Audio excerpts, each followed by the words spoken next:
Olá, essa é a aula 10 sobre o escolasticismo do nosso curso de História do Pensamento Cristão 1 do Seminário Presbiteriano de Goiânia. Eu sou o Reverendo Hélio e quero convidá-lo a participar dessa aula comigo. Muito bem, quando nós entramos mais para dentro da Idade Média, só fazendo um breve contexto histórico, nós vamos perceber que acontece uma espécie de renascimento no século XII, com o papado de Gregório VII, que é Hildebrando. Ele foi papa de 1073 até 1085. Ele preparou o terreno para que o seu sucessor se tornasse o papa mais poderoso da história da igreja. Esse é o tempo das arquiteturas góticas. Você vê aí do lado a fotografia da Catedral de Notre Dame e uma planta de como que funcionava uma catedral. Você vai perceber que o básico na arquitetura gótica e das catedrais era que elas tinham o formato de uma cruz. E você vê isso também em algumas catedrais que temos aqui no Brasil. Nessa época nós temos o início das cruzadas, quando Urbano II diz Deus o quer, e iniciam as cruzadas contra o Oriente Médio e a Palestina. E é também o período da transferência da atividade teológica dos mosteiros para as escolas urbanas das catedrais.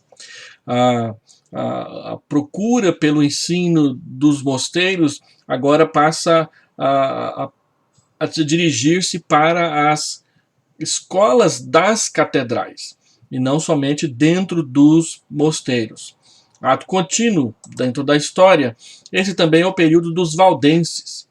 Eles eram liderados por Pedro Valdo, que era um comerciante de Leão, e ele havia formado um grupo de pregadores itinerantes, que é o que vai dar origem aos colportores.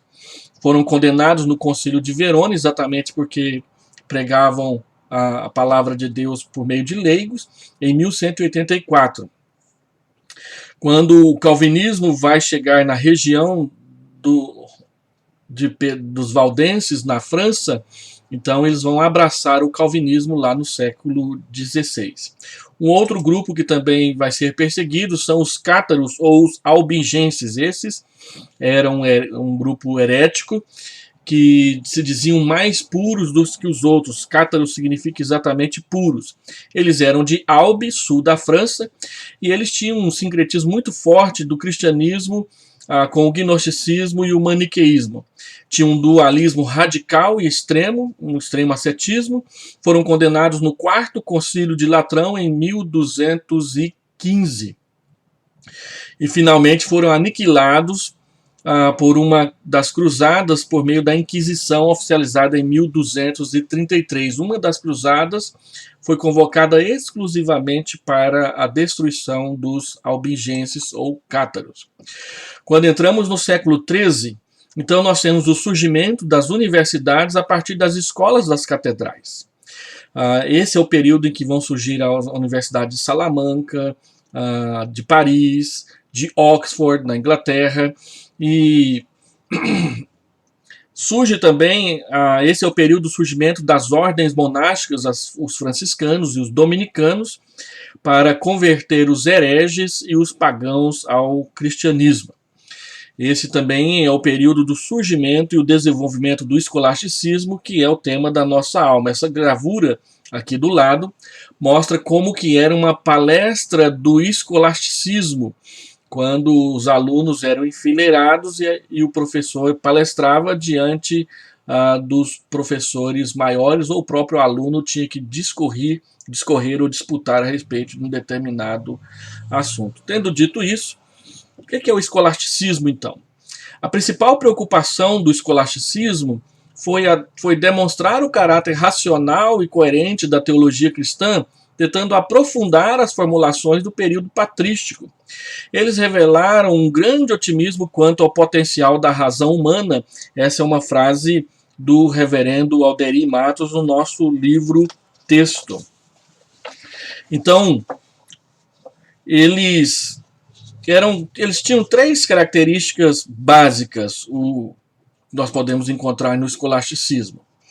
Havia uma busca intensa do conhecimento racional das verdades da fé cristã, Eles queriam entender racionalmente as verdades da fé cristã, queriam explicar as verdades da fé cristã pelo uso da razão. Havia também uma séria tentativa de harmonizar a revelação cristã com as filosofias não cristãs, inicialmente o platonismo e posteriormente o aristotelismo. O aristotelismo se tornou preponderante, pois ele vai fornecer a estrutura sistemática dentro da qual se construirá o pensamento escolástico. E em terceiro lugar, o uso de um método específico de reflexão e debate por meio da lógica e da dialética, que era conhecido como questionamento, análise detalhada e a solução do problema. Era levantado um problema, esse problema era bombardeado por perguntas a fim de analisá-lo, depois havia a solução como uma resposta encontrada para essa situação. O método do escolasticismo procurava compreender os aspectos fundamentais da teologia, da filosofia e do direito.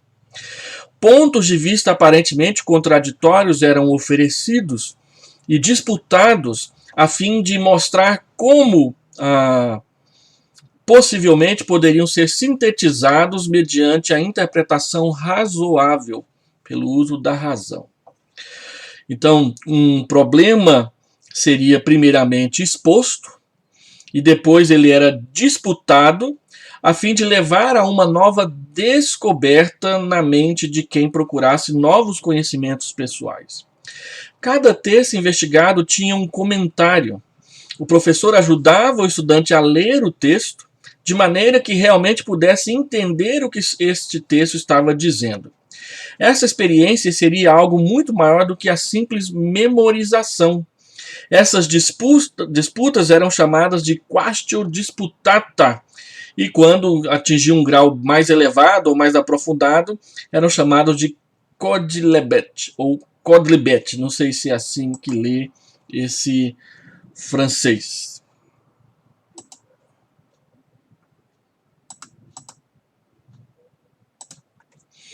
Então, haviam três grupos do movimento dentro do escolasticismo. Primeiro, os escolásticos platônicos, que procuravam manter-se fiéis às perspectivas platônicas agostinianas, exemplo, os franciscanos e os agostinianos. Havia os escolásticos aristotélicos, que depois vão adquirir maior força e influência dentro do escolasticismo. Eles aplicavam a filosofia de Aristóteles, recém-descobertas após as cruzadas. Exemplo, Tomás de Aquino, que vai ser o grande nome do escolasticismo católico do período da Idade Média. E havia também os críticos do escolasticismo. Achavam o escolasticismo excessivamente árido, intelectual e especulativo. E nós vamos encontrar os principais críticos do escolasticismo no movimento místico, nós vamos ter uma aula sobre eles, e os humanistas que vão produzir o renascimento, que vai abrir a porta para os pré-reformadores e os reformadores do século XVI. Nós ainda estamos no século XIII, ainda tem o século XIV e o século XV entre o escolasticismo e a reforma protestante a partir de Martinho Lutero. É importante você perceber que há um desenvolvimento. Começa-se primeiro com os escolásticos platônicos. Boaventura é um exemplo dele, um franciscano, que vão usar a filosofia de Platão como base sistemática para suas formulações de conhecimento. Depois, um grupo que aplica Aristóteles e usa o formato do pensamento de Aristóteles vai crescer e ganhar maior proeminência. E os dois vão enfrentar as críticas dos místicos e dos humanistas no que diz respeito à questão do conhecimento. Este período é também o período que nós conhecemos dentro da filosofia pelo período que chama de as querelas dos universais. Universal era uma palavra que era usada simplesmente para definir conceitos gerais. E dentro dessa querela do debate a respeito dos universais, como nós podemos conhecer, duas escolas e depois uma terceira escola vai surgir que definem muito do que é a filosofia. Nós temos o realismo, o nominalismo e depois um braço do realismo que vai ganhar o nome de conceitualismo ou conceptualismo. Eu confesso para vocês que esse é o período da história do pensamento cristão que eu acho mais difícil, e definir o que realmente os realistas e os nominalistas queriam dizer é uma tarefa que, na minha opinião, é muito complicada. No entanto, como vocês estudam filosofia aqui no SPBC, lá na filosofia é o local adequado para que se entenda melhor esses conceitos de realismo, nominalismo e conceitualismo, conceptualismo.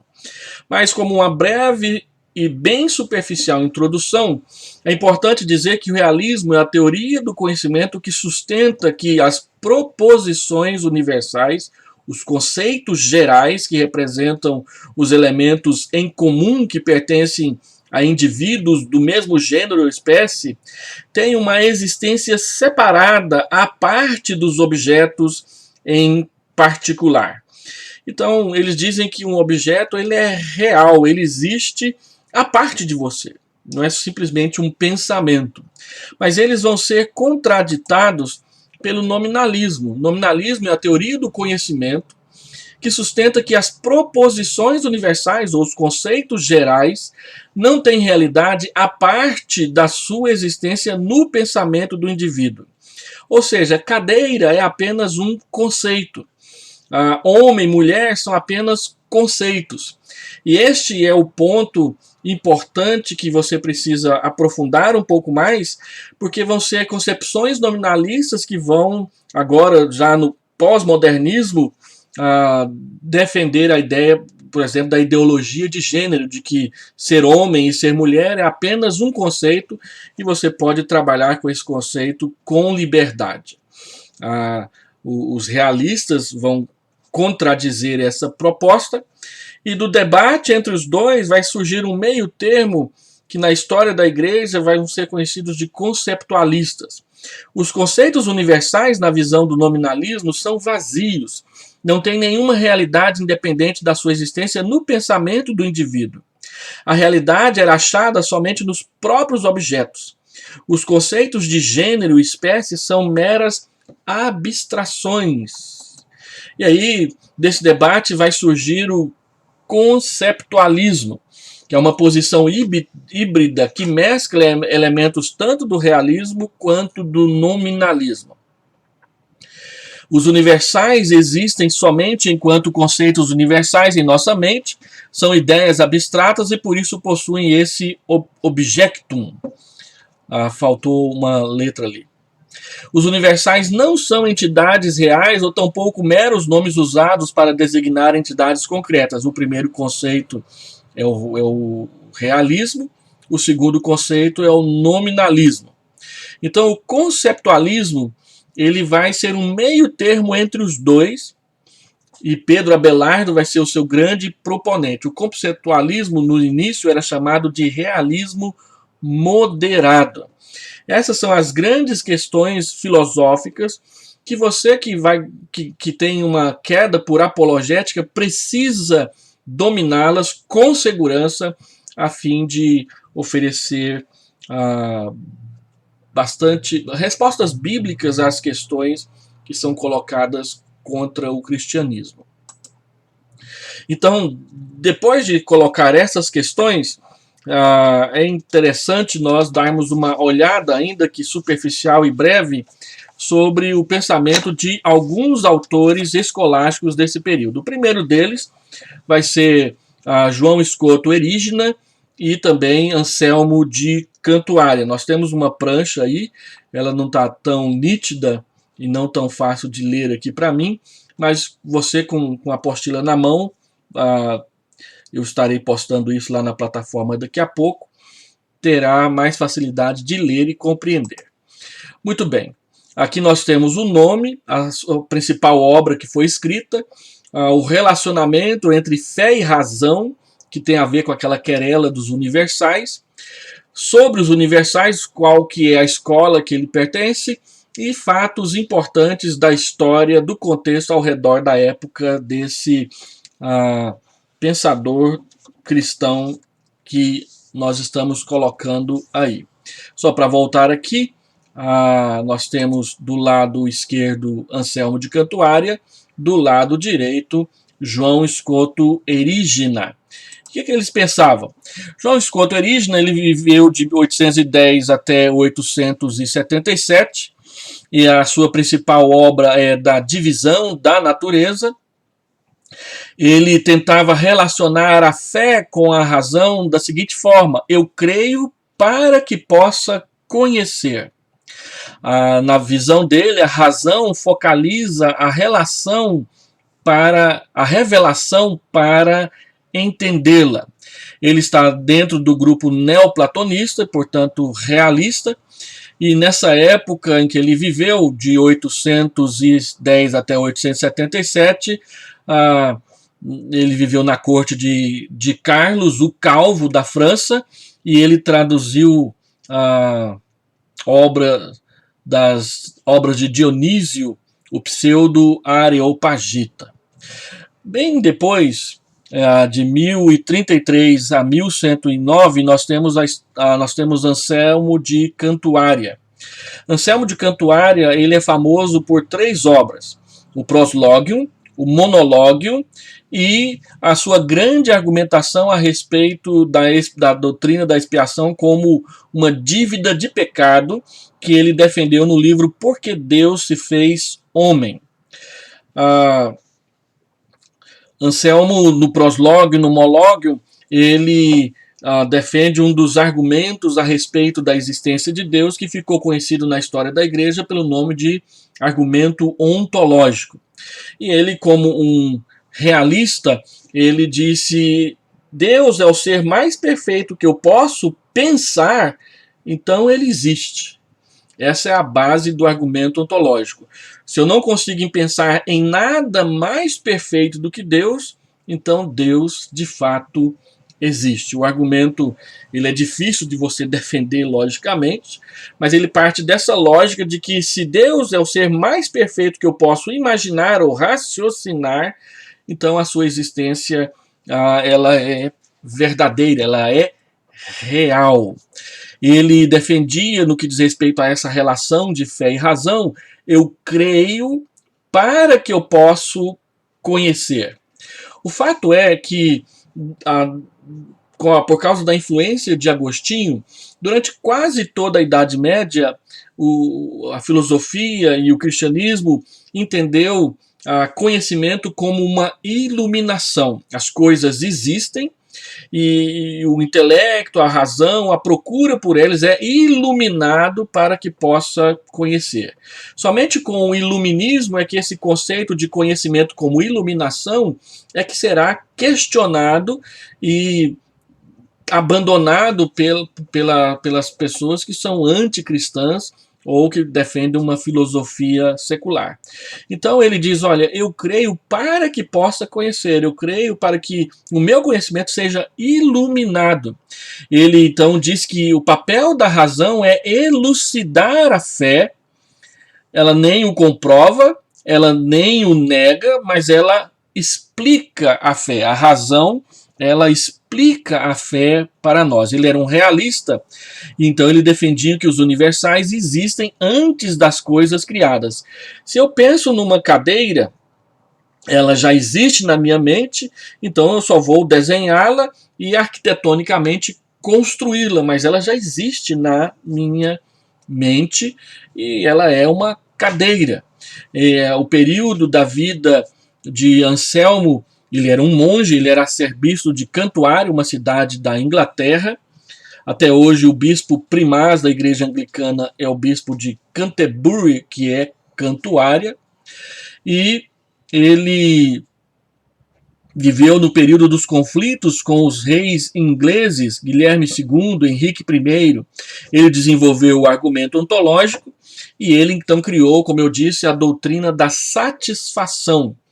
Ele argumenta que Jesus morreu por nós, em nosso lugar, para satisfazer a dívida de pecado que existia entre nós e Deus.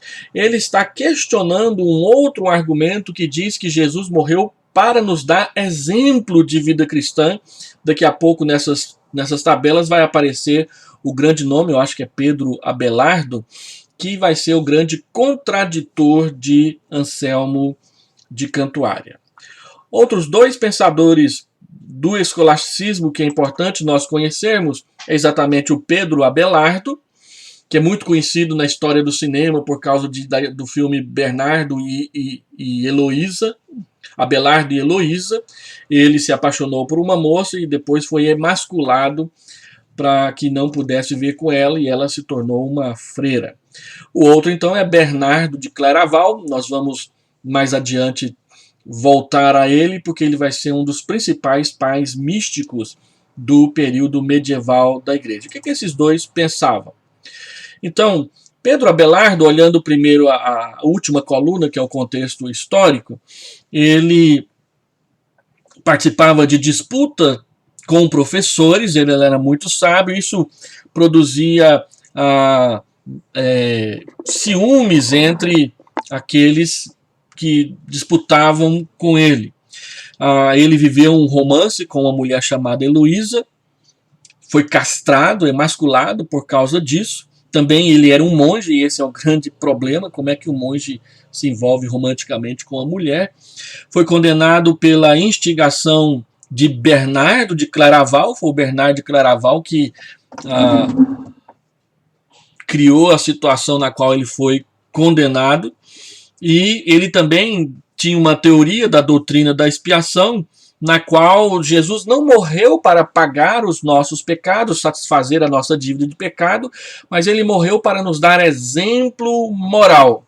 É interessante você discutir essas duas questões, a doutrina da satisfação, que nós protestantes adotamos com bastante firmeza, e a doutrina do exemplo moral, que é bastante difundida, por exemplo, pelos liberais, que não aceitam nada sobrenatural. A doutrina da satisfação, defendida por Anselmo de Cantuária, ela parte de um ponto de vista sobrenatural. Como que a satisfação oferecida por Jesus Cristo pode ser aplicada a mim? É uma questão sobrenatural. Como os liberais não aceitam nada que é milagroso, então eles tendem bastante para a teoria de Pedro Abelardo, que é de um exemplo moral. Jesus Cristo morreu para dar exemplo de uma vida de amor e de como se consagra-se a Deus. Se você olhar bem, vai perceber que os dois conceitos são verdadeiros. De fato, Cristo morreu para pagar os nossos pecados na cruz. Nós vemos isso nos textos que diz que o seu sangue foi vertido por nós, que ele nos comprou de volta, que a sua morte foi por nós, ela foi vicária, ela foi substitutiva, ela foi expiatória, ela foi propiciatória. Mas também Jesus, ele viveu, morreu e ressuscitou como exemplo de vida piedosa, na oração, no servir a Deus, no cuidar do próximo. As duas coisas são verdade.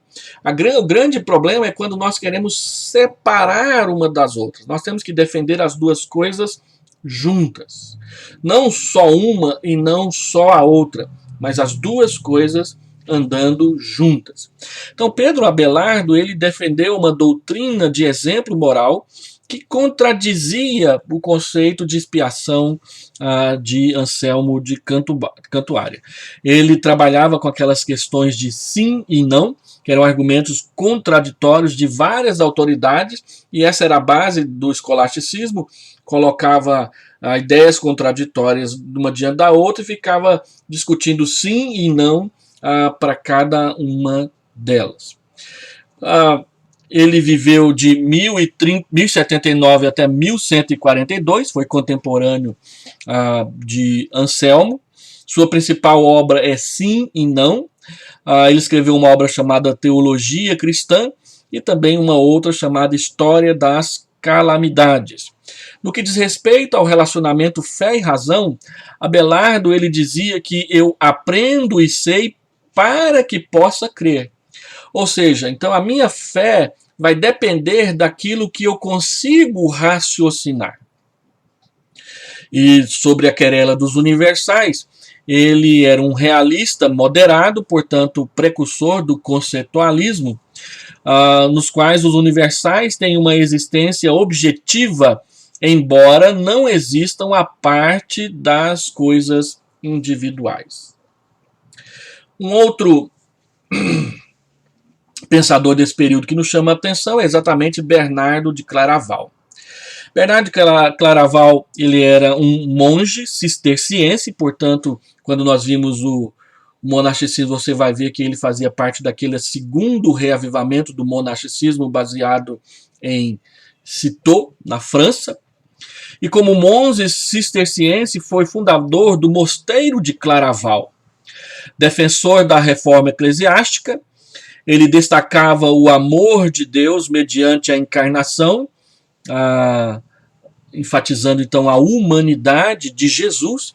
Observe que isso influencia até a questão da teoria da expiação. Porque se ele enfatiza a humanidade de Jesus, ele pende para o exemplo. O grande problema dos liberais é que, ao enfatizar a humanidade de Jesus, eles perdem de vista a sobrenaturalidade da sua divindade.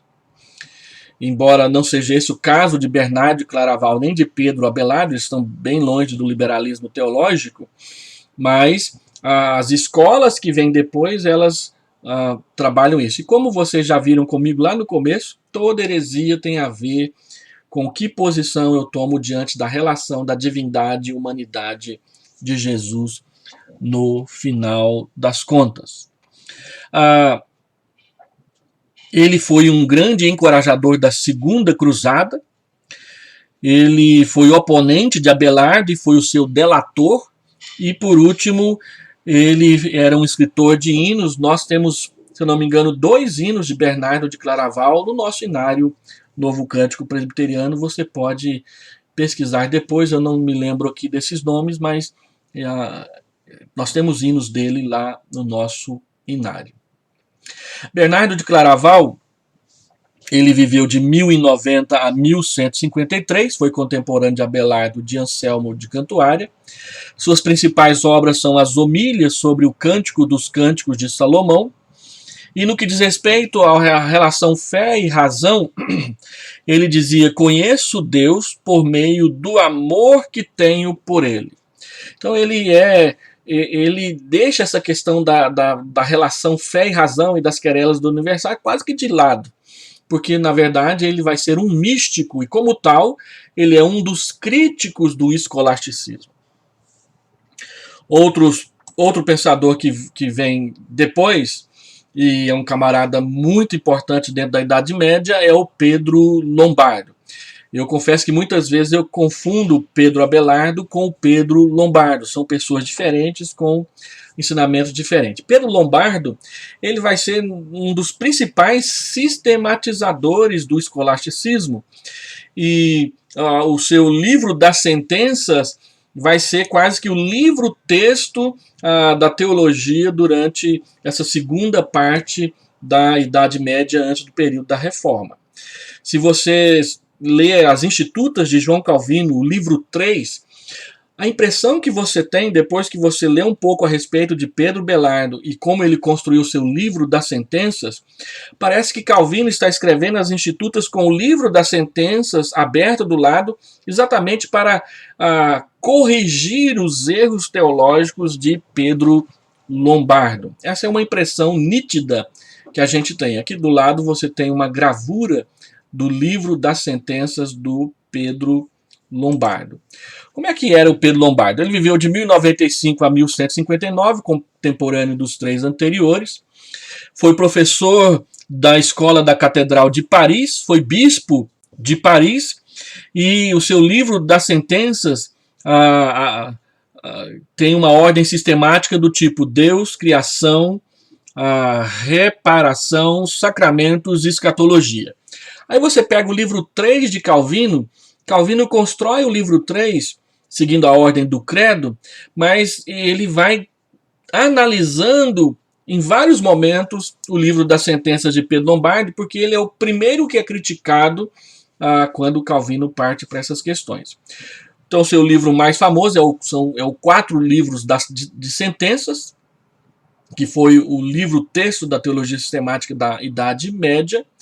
E na Querela dos Universais, ele dizia: resolva os dilemas da fé por intermédio da razão. Então, sempre que a fé entra numa encruzilhada, é a razão que vai resolver o problema. Ele é considerado um realista moderado, portanto, já entrando no grupo dos conceptualistas. Mais dois que vêm pela frente. Nós temos o João Boaventura e o Alberto Magno. O Alberto Magno, que deve ser citado primeiro, viveu de 1200 a 1280, 50 anos, 30 anos depois da morte daqueles 3, 4 anteriores que nós vimos. Ele era um dominicano, foi professor de Tomás de Aquino e foi um aluno perito de ciências naturais. Suas principais obras foram sobre os animais e sobre as plantas. Observa que ele é mais um botânico, um zoólogo, do que praticamente um teólogo. Na Querela dos Universais, e no que diz respeito à fé e à razão, Alberto Magno ensinava que a teologia é a ciência verdadeira. Então nós temos aqui um grupo que já vai colocando a teologia acima da razão. Também era um realista moderado. O outro que vem a seguir é o João Boaventura, 1221 a 1274. Ele era um franciscano, portanto tinha bastante influência agostiniana no seu pensamento, e faz parte daquele grupo dos realistas platônicos. E faria, né? Ele na verdade é um místico, portanto também é um dos críticos do escolasticismo. Ele tratava muito sobre a questão do conhecimento experimental de Deus, a união mística dizendo que a união mística é o mais alto e profundo do homem na sua relação com Deus. João Boaventura escreveu o Brevilóquio e o Itinerário da Mente para Deus, que é uma obra mística. Na Querela dos Universais, ele dizia que o alvo das duas, da fé e da razão, é conduzir o homem a Deus. A filosofia tem de se submeter à teologia. O outro que vem a seguir é Tomás de Aquino, vai ser o tema central da nossa próxima aula, a aula de número 11, mas aqui a gente dá uma resumida no pensamento dele. Tomás de Aquino viveu de 1224 a 1274, ele era dominicano, um dos maiores filósofos e teólogos sistemáticos cristãos da história, usava bastante o sistema aristotélico para construir as suas deliberações teológicas. Ele desarmou a ameaça da filosofia aristotélica e a fez uma parte do arsenal cristão. Ele então colocou o método de Aristóteles a serviço do cristianismo como base do sistema teológico católico romano no seu período. Ele criou uma nova filosofia cristã e ele mostrou por meio do seu argumento a respeito da existência de Deus, que o conhecimento de Deus é obtido por analogia. Na próxima aula nós vamos destrinchar um pouco melhor o pensamento de Tomás de Aquino. Ele era um realista moderado, bem mais consciente, e ele dizia que a razão natural e a filosofia é um auxílio da fé e da teologia. Há uma verdade só, a mesma para a fé e para a razão. Ele então entendia que a razão chega à verdade com dificuldade e cheia de erros. Quando ele vai dividir a teologia em dois andares, e ele vai colocar uma parte no andar de cima, outra parte no andar de baixo. Na próxima aula nós vamos discutir isso com um pouco mais de atenção. Os últimos três: Roger Bacon, João dos Escoto e Guilherme de Ockham. A gente passa rapidamente por eles, fazer uma força aqui para poder conseguir enxergar o que esses homens e pensadores falavam. Então, Roger Bacon, ou Rogério Bacon, como colocou aí a nossa prancha, ele viveu de 1214 a 1292. Ele era franciscano e destacava o método experimental nas ciências. Ele vai ser o pai do empirismo, de que eu preciso analisar as coisas para experimentar as coisas para que eu possa conhecê-las adequadamente. Ele escreveu como principais obras a Opus Maius e a Communia Naturalium. Era um nominalista e ele descrevia que a observação experimental é necessária para o conhecimento científico. Se eu não puder experimentar, como que eu vou conhecer? E então, como ele é um nominalista, ele vai tender para as questões naturais e obscurecer as questões sobrenaturais, concentrando-se mais nas questões da humanidade do que da divindade. E ele vai ser o pai do empirismo, de que eu só posso conhecer se eu puder experimentar, que é a base do conhecimento científico moderno e que tem como maior perigo o cientificismo. Eu só creio naquilo que eu puder colocar dentro de uma ampola ou de uma prancha de microscópio, aquilo que eu posso observar com os olhos e, portanto, com a minha razão. O outro é João dos Escoto. Duns Escoto, eu coloquei 12 Escoto, é Duns Escoto. Ele viveu de 1265 a 1308, já entrando no século XIV. Ele também era franciscano. Ele ensinava que as provas naturais da existência de Deus só demonstram um Deus dentro de e ligado com a natureza, não com o sobrenatural. Ele é o defensor da Imaculada Conceição de Maria, e ele é um realista moderado, portanto, ali entre os nominalistas e os realistas e dentro do conceitualismo. Suas obras principais é a Opus Oxoniense e a Questiones Codilibeta. Questões que tratam de um pouco de tudo, que é aquele nome que eu tentei ler lá no começo e não consegui.